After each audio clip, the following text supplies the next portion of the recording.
বন্ধুরা, এই ভিডিওতে আমরা বৈদিক যুগ সংক্রান্ত কিছু গুরুত্বপূর্ণ এমসিকিউ নিয়ে আলোচনা করব। প্রাচীন ভারতের ইতিহাসটা শেষ হলে তারপরে আমরা মিডাইভালের দিকে আবার যাব এবং তার পরবর্তীকালে অবশ্যই আমরা মডার্ন ইন্ডিয়ান হিস্ট্রিটাকেও কভার করব। তো আজকে আমরা বৈদিক যুগটাকে কভার করছি।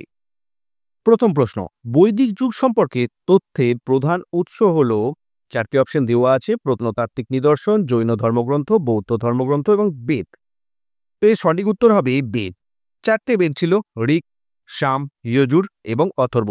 এই চারটে বেদ সেই সময়তে লেখার কোনো প্রচলন ছিল না, তাই শুনে শুনে সেটা পরবর্তীকালে এসে লেখা হয়। তাও যাই হোক, সেই উৎস হলো কিন্তু সেই বেদ। চারটে বেদ, যাদের নাম হচ্ছে ঋক, সাম, যজুর এবং অথর্ব। তাহলে সঠিক উত্তর আমরা পেয়ে গেলাম অপশন নাম্বার ডি, বেদ। চলে আসি পরের প্রশ্নে। 2 নাম্বার, ঋগ্বেদ হলো নিম্নলিখিত বিষয়গুলির সংকলন: আচার অনুষ্ঠান, স্তোত্র, আইন না কিংবদন্তি। তো ঋগ্বেদ যেটা হলো সেটা হচ্ছে একটা স্তোত্র বা হাইমস এর সংকলন। অপশন নাম্বার বি হচ্ছে সঠিক উত্তর। এরপর আমরা 3 নম্বর প্রশ্নটা দেখে নেব। বৈদিক সভ্যতা মূলত নিম্নলিখিত বিষয়গুলির উপর ভিত্তি করে তৈরি হয়েছিল: নগর অর্থনীতি, পশুপালন, শিল্পকর্ম, সামুদ্রিক বাণিজ্য। তো বৈদিক যুগে বাণিজ্য যে কিরকম ছিল সে ব্যাপারে বিশেষ একটা উল্লেখ কিন্তু পাওয়া যায় না। আর বৈদিক যুগে কিন্তু এটা কিন্তু নগর কেন্দ্রিক সভ্যতা ছিল না, গ্রাম কেন্দ্রিক সভ্যতা ছিল। এবং সেই সমস্ত প্রাথমিক বৈদিক যুগে মূলত পশুপালন এবং কৃষির ওপরে মানুষের জীবন চলত। সঠিক উত্তর অপশন নাম্বার বি, পশুপালন এবং কৃষি। সঠিক উত্তর অপশন নাম্বার বি। এবার চলে আসছি আমরা পরের প্রশ্নে। 4 নাম্বার, বেদ মূলত কোন ভাষায় রচিত হয়েছিল: প্রাকৃত, পালি, সংস্কৃত না তামিল। তো বেদ মূলত লেখা হয়েছে সংস্কৃত ভাষায়। সঠিক উত্তর অপশন নাম্বার সি। বৈদিক যুগে কিন্তু লেখার কোনো সংস্কৃতি সেই সময় ছিল না। সেগুলো গুরুদেব তার শিষ্যদের কানে বলতেন এবং সেগুলোই তার জেনারেশন ওয়াইজ চলতে থাকতো এইভাবে। কিন্তু পরবর্তী পর্যায়ে এসে বেদগুলো লেখা হয়েছিল এবং সেগুলো লেখা হয়েছিল মূলত সংস্কৃত ভাষায়। এরপর আমরা নেক্সট প্রশ্ন দেখে নেব। 5 নাম্বার, বৈদিক লোকেরা মূলত কিসের উপাসনা করত: মূর্তি, প্রাকৃতিক শক্তি, মানব বীর বা মাতৃদেবী। কিসের উপাসনা তারা করত? ইন্দাস ভ্যালি সিভিলাইজেশন বা সিন্ধু সভ্যতায় আমরা দেখেছি তারা প্রকৃতি এবং মাতৃদেবীর দুটোরই উপাসনা করত। কিন্তু বৈদিক যুগে প্রকৃতির ওপরে প্রাথমিক যে বৈদিক যুগ ছিল সেখানে কিন্তু প্রাকৃতিক শক্তিকে বেশি পরিমাণে প্রাধান্য দেওয়া হতো এবং তারই পুজো করা হতো। অপশন নাম্বার বি হচ্ছে সঠিক উত্তর। 7 নম্বর প্রশ্ন, বৈদিক যুগে আর্য শব্দটি নিম্নলিখিত বিষয়গুলিকে বোঝাতে ব্যবহৃত হতো: যোদ্ধা, বিদেশি, উন্নত জাতি না কৃষক। মানে আর্য শব্দটির আক্ষরিক অর্থ কি? তো আর্য শব্দটির যে আক্ষরিক অর্থ সেটা হচ্ছে একটা উন্নত জাতি। অপশন নাম্বার সি সঠিক উত্তর। একটি উন্নত জাতি আর্য শব্দের অর্থ। এবার আমরা 8 নম্বর প্রশ্নে চলে আসছি। ঋগ বৈদিক যুগে সবচেয়ে গুরুত্বপূর্ণ নদী ছিল গঙ্গা, সরস্বতী, গোদাবরী না যমুনা। তো ঋগ বৈদিক যুগে সবচেয়ে বেশি যে নদীটার উল্লেখ পাওয়া যায় সেই নদীটার নাম হচ্ছে সরস্বতী। Option number B. এই সরস্বতী নদীর বর্তমানে কিন্তু কোনো অস্তিত্ব নেই, কিন্তু একসময়তে এই সরস্বতী নদীর কিন্তু গুরুত্ব যথেষ্টই ছিল। এবং এই বৈদিক সাহিত্যে যে নদীটার নাম সবচেয়ে বেশিবার উল্লিখিত হয়েছে তার নাম হচ্ছে কিন্তু এই সরস্বতী। 8 নম্বর প্রশ্ন, নিচের কোনটি প্রাচীনতম বেদ: যজুর্বেদ, সামবেদ, অথর্ববেদ না ঋগ্বেদ। তো বন্ধুরা, ঋগ্বেদ হচ্ছে সবচাইতে প্রাচীনতম বেদ। অপশন নাম্বার ডি হচ্ছে সঠিক উত্তর। ঋগ্বেদ সবচাইতে প্রাচীন বেদ এবং সবচাইতে নতুন বেদ যদি বলতে হয় তাহলে সেটা হবে কিন্তু অথর্ববেদ। 9 নম্বর প্রশ্ন, প্রাথমিক বৈদিক যুগে সমাজ ছিল কিসের উপর নির্ভরশীল? মানে সেই সময়কার সমাজ কি রকম ছিল? নগরায়ন ছিল সেই সময়ে, উপজাতি ও পশুপালন, শিল্পায়ন না সামন্ততান্ত্রিক। তো প্রাথমিক যে বৈদিক যুগ ছিল সেই সময়ের সমাজ ছিল কিন্তু উপজাতি ভিত্তিক এবং তাদের মূল পেশা ছিল কৃষি এবং পশুপালন। অপশন বি হবে সঠিক উত্তর। উপজাতি ছিল সেই সময় এবং কৃষি এবং পশুপালনের উপরে সমাজ কিন্তু নির্ভরশীল ছিল। 10 নম্বর প্রশ্ন, সভা এবং সমিতি শব্দগুলি নিম্নলিখিত বিষয়ের সাথে সম্পর্কিত: বৈদিক যুগে সভা এবং সমিতি বলে দুটো গ্যাদারিং এর উল্লেখ পাওয়া যায়, যেখানে একগুচ্ছ বা একদল মানুষ কিন্তু সেই সভা এবং সমিতিগুলোতে যাতায়াত করত। এই সভা এবং সমিতিগুলোর গুরুত্ব কি ছিল সেটা এখানে জানতে চাওয়া হয়েছে: ধর্মীয় অনুশীলন, বিচার ব্যবস্থা, প্রশাসনিক প্রতিষ্ঠান, কৃষি, অনুশীলন। এই সভা সমিতিগুলোর কাজ কি ছিল? তো এর কাজ ছিল, এগুলো ছিল মূলত প্রশাসনিক প্রতিষ্ঠান।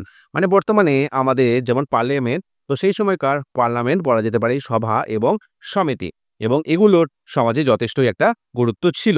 তার কারণ হচ্ছে আর্লি বেদিক যুগে রাজা সেরকমভাবে কিন্তু পাওয়া যায়নি। পরবর্তী পর্যায়ে এই রাজা বলে যে পদটি সেটি কিন্তু গঠিত হয় এবং সে কিন্তু তার সমস্ত ক্ষমতা এই সভা এবং সমিতির কাছ থেকে ছিনিয়ে নেয়। কিন্তু প্রারম্ভিক বৈদিক যুগে এই সভা এবং সমিতির গুরুত্ব ছিল সমাজে সবচাইতে বেশি। 11 নম্বর প্রশ্ন, ঋগ্বেদের পুরুষ সূক্ত সূত্রে নিম্নলিখিত বিষয়গুলির উৎপত্তি ব্যাখ্যা করা হয়েছে। মহাবিশ্ব, পৃথিবী, বর্ণতন্ত্র না ভাষা? সঠিক উত্তর হবে অপশন নাম্বার সি, বর্ণতন্ত্র। এই যে পুরুষ সূক্ত সূত্র, এই স্তোত্রে বলা হয়েছে বর্ণতন্ত্রের কথা। 4টে বর্ণের উল্লেখ আমরা পেয়ে থাকি। কি কি বর্ণ? ব্রাহ্মণ, ক্ষত্রিয়, বৈশ্য এবং শূদ্র। অপশন নাম্বার সি সঠিক উত্তর। 12 নম্বর প্রশ্ন, বৈদিক লোকেরা গবিস্তি শব্দটি ব্যবহার করত নিম্নলিখিত বিষয়কে বোঝানোর জন্য।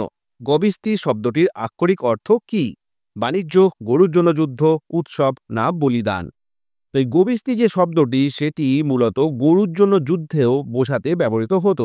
অপশন নাম্বার বি, গবিস্তি শব্দটির অর্থ গরুর জন্য যুদ্ধ। অপশন নাম্বার বি, কারণ এই সময়তে গরু কিন্তু একটা মূল্যবান সামগ্রী হিসাবে গণ্য করা হতো।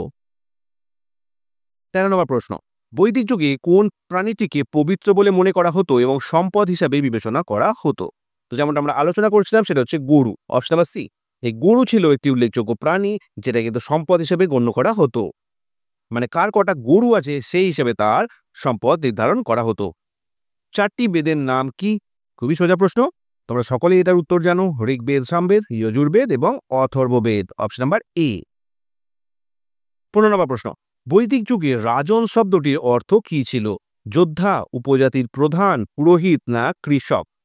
যেমনটা রাজন নামটা সহজেই শোনাচ্ছে, যেটা কানে ঠেকছে সেটা হচ্ছে কি রাজা।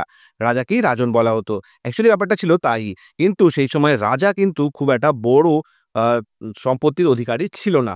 এক একটা ছোট ছোট জনজাতি ছিল বা উপজাতি ছিল, সেই উপজাতির প্রধানকেই কিন্তু রাজা হিসাবে বা রাজন হিসাবে পরিগণিত করা হতো। অপশন নাম্বার বি, উপজাতির প্রধান।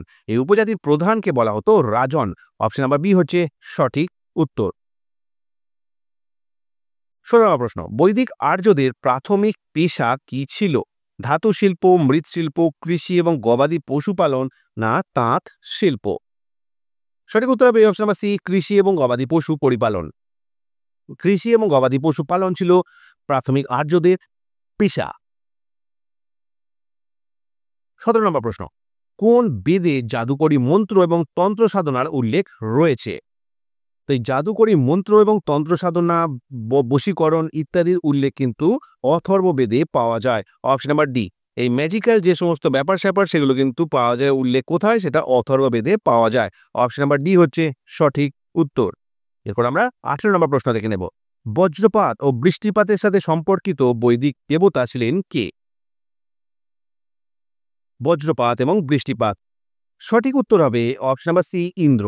দেবরাজ ইন্দ্র, যেটাকে আমরা দেবরাজ ইন্দ্র হিসেবে বলে থাকি, সেই ইন্দ্র বলে যে দেবতা ছিলেন তিনি ছিলেন বজ্রপাত এবং বৃষ্টিপাতের সাথে সম্পর্কিত।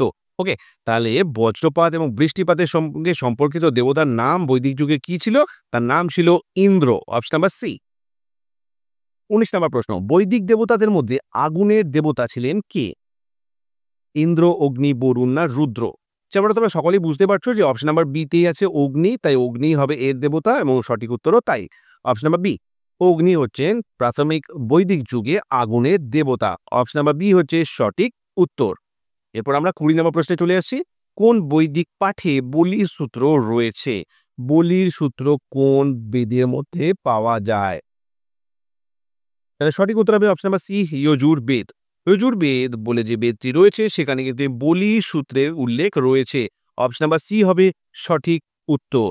এরপর আমরা পরের কোয়েশ্চেনে চলে আসছি। 21 নাম্বার, বৈদিক যুগে শিক্ষা প্রদান করা হতো কোথা থেকে?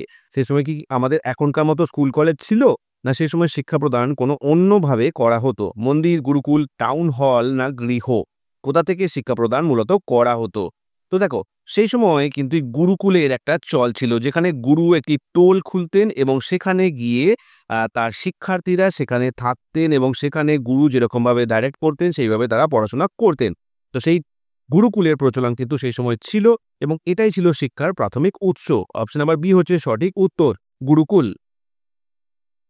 22 নম্বর প্রশ্ন, প্রাথমিক বৈদিক আর্যরা বাস করত কোথায়? দুর্গ, গুহা, কাঠের ঘর না মাটির কুঁড়ে ঘর? তো প্রাথমিক বৈদিক যুগে আর্যরা কিন্তু মাটির কুঁড়ে ঘর বানিয়ে সেখানেই বসবাস করত। অপশন নাম্বার ডি হচ্ছে সঠিক উত্তর। তারা কিন্তু পাকা বাড়ির ব্যবহার তখনও শেখেনি। তার পরবর্তী পর্যায়ে লেটার বৈদিক এরাতে তারা কি হয়, তারা কিন্তু ঘরের ব্যবহার শিখে যায়, ঘর বানানোর যে পদ্ধতি সেগুলো শিখে যায়। কিন্তু প্রাথমিক বৈদিক যুগে তারা মাটির কুঁড়ে ঘরে কিন্তু বসবাস করত। 23 নম্বর প্রশ্ন, ভারতের লোহার প্রাচীনতম প্রমাণ নিম্নলিখিত কোন সময়ের সাথে সম্পর্কিত?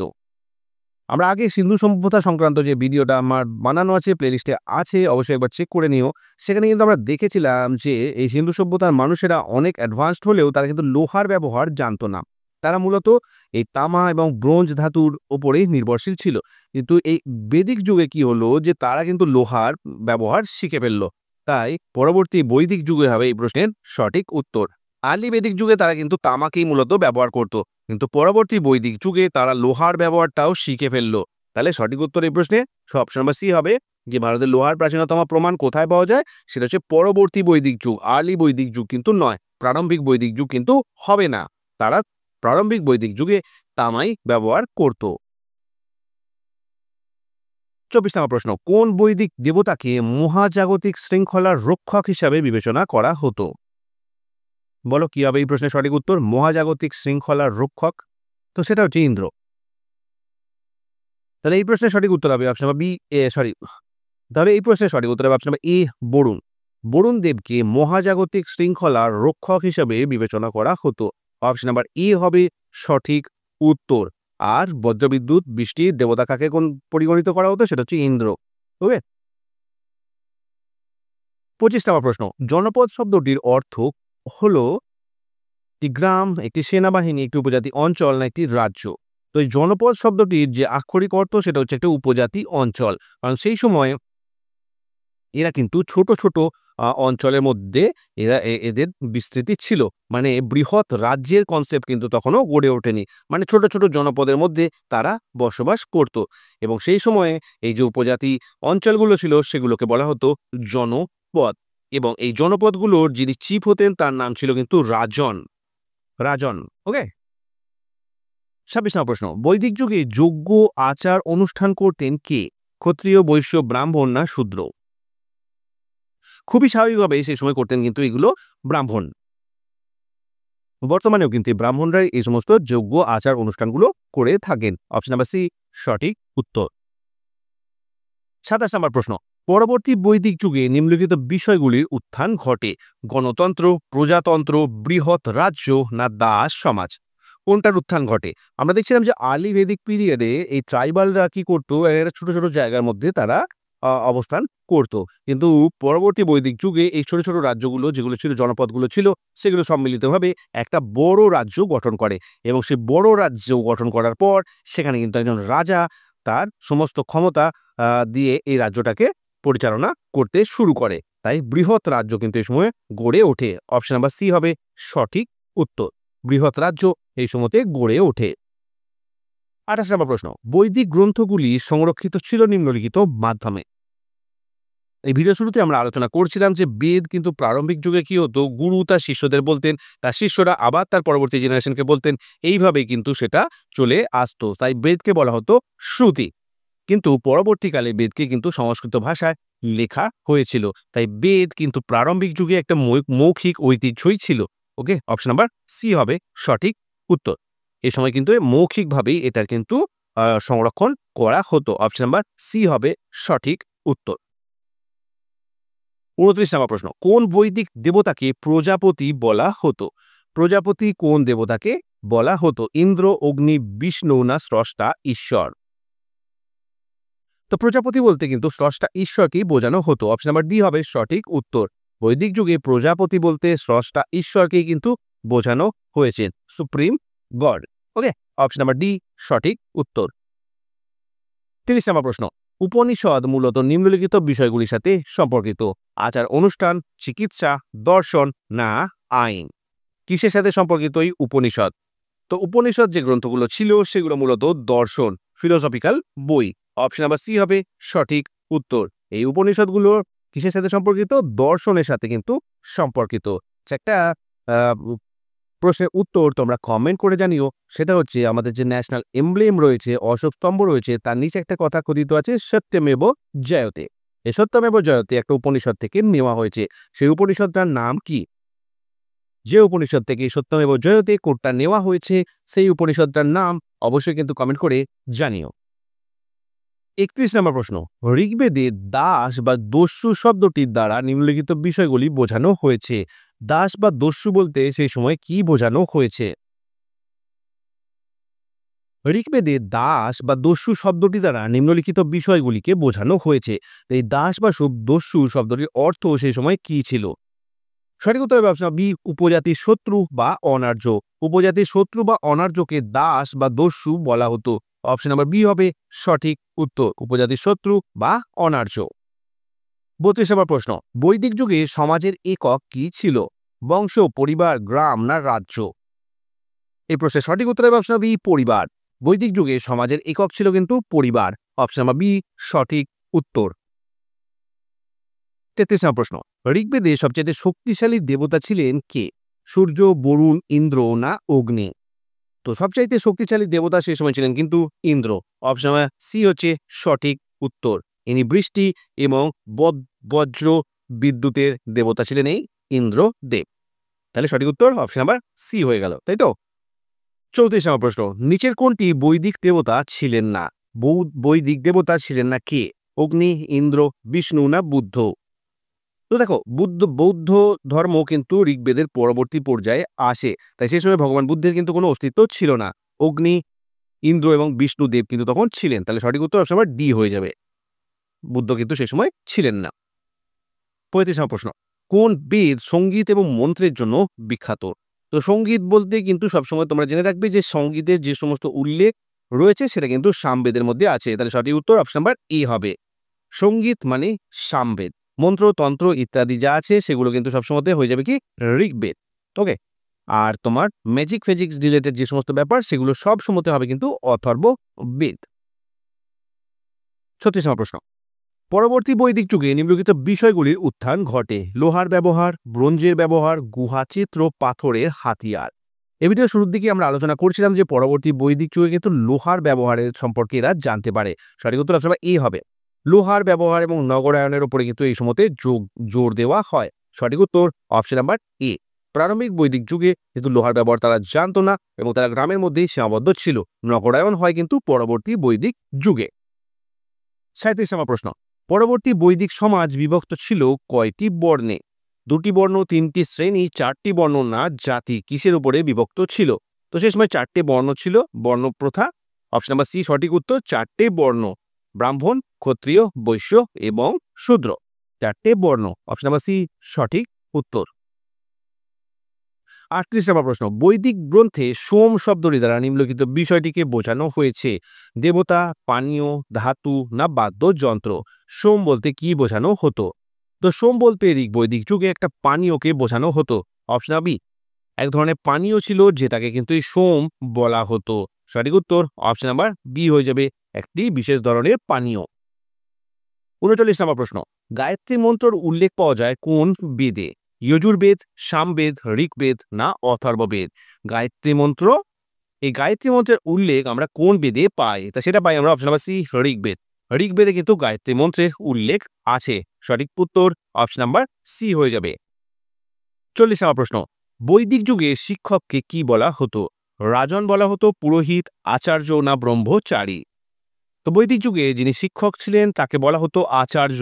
সঠিক উত্তর অপশন নাম্বার সি, আচার্য বলা হতো এই শিক্ষক মহাশয়কে।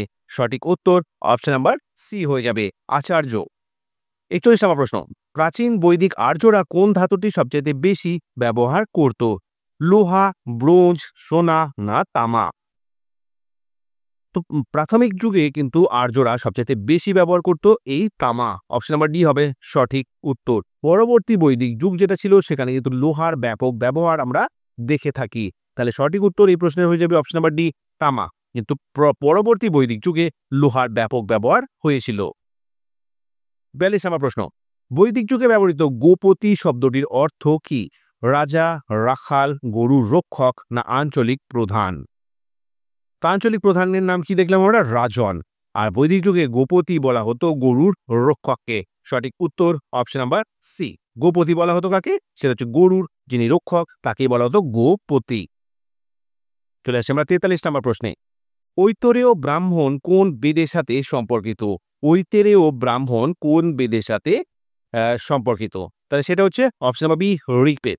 ঋগ্বেদের সাথে সম্পর্কিত দুটো তোমার ব্রাহ্মণ রয়েছে, একটা হচ্ছে ঐতরেয় আর একটা হচ্ছে কৌশিটিকি। এই দুটো ব্রাহ্মণ কিন্তু ঋগ্বেদের সাথে সম্পর্কিত।